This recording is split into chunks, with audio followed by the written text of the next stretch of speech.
My journey recounts certain unique experiences of my life, from my childhood until now, when I am over 80 years old. In all these years and through all these experiences, the most important lesson I have learned: one must keep dreaming at various phases of life and then work hard to realize those dreams.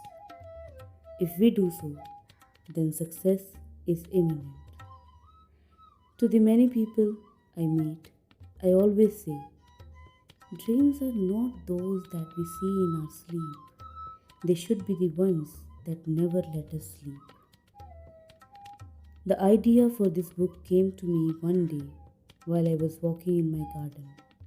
Like every other time, I stood under the grand Arjuna tree, which is nearly 100 years old in age, and I looked up into its branches to see if any new nests had been built by birds or if a fresh beehive had appeared.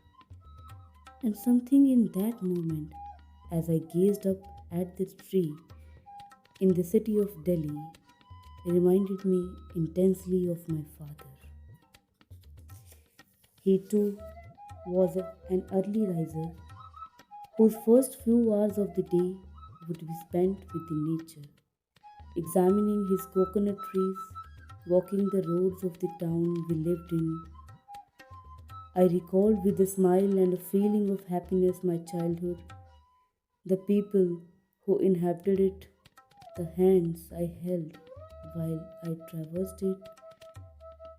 I then also began to think of the journey that my life has been, the unusual paths I have traveled, the things I have seen, the events I have been a part of. And I began to wonder if these memories and experiences should stay with me or if I must share them with my numerous readers and family members, whose numbers have grown as large as the abundant roots of an banyan tree, its great great grandchildren. I have written a few books till date, and in some of them I have described my childhood experiences. When I wrote my first book about my life, I had wondered how it would interest anyone. Unlike in my previous books, my journey focuses more on the smaller, lesser known happenings in my life. The incidents around my mother and father were written because even now, at the age of 82, I still cherish the values and ethics that they lovingly inculcated in me, the qualities they instilled in me, and which I learned from observing them and by understanding their reactions to the adversities they faced, have helped me live better. And through these values, my parents still live strongly within me. When my father talked about the importance of understanding people's minds or faced difficulties stoically, I remember his words year later when I was battling various odds myself. In my mother's tender touch and sensitive upbringing of her children, I found a world of love and kindness. I also felt compelled to record in detail the contributions of my sister Zohra and her generosity, the openness of the outlook of my first mentor, Ahmad Jalaluddin, that first encouraged me to think of studying further.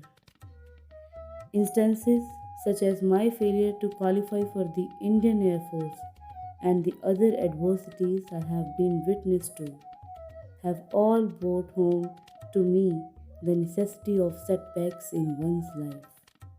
Yes, they seem insurmountable at the time, but there really is no difficulty one cannot overcome if there is determination in the heart. Recently, I was talking to my friend Professor Arun Tiwari when he suddenly asked me an unusual question. Kalam Sahib, can you sum up your life so far in one sentence? It made me think for a while. Eventually, I said, Arun, my life can be summed up in these phrases and words. Love poured to the child, struggle, more struggle, bitter tears, and then sweet tears, and finally a life as beautiful and fulfilling as seeing the birth of the full moon. I hope these stories will help all my readers understand their dreams and compel them to work on those dreams that keep them awake.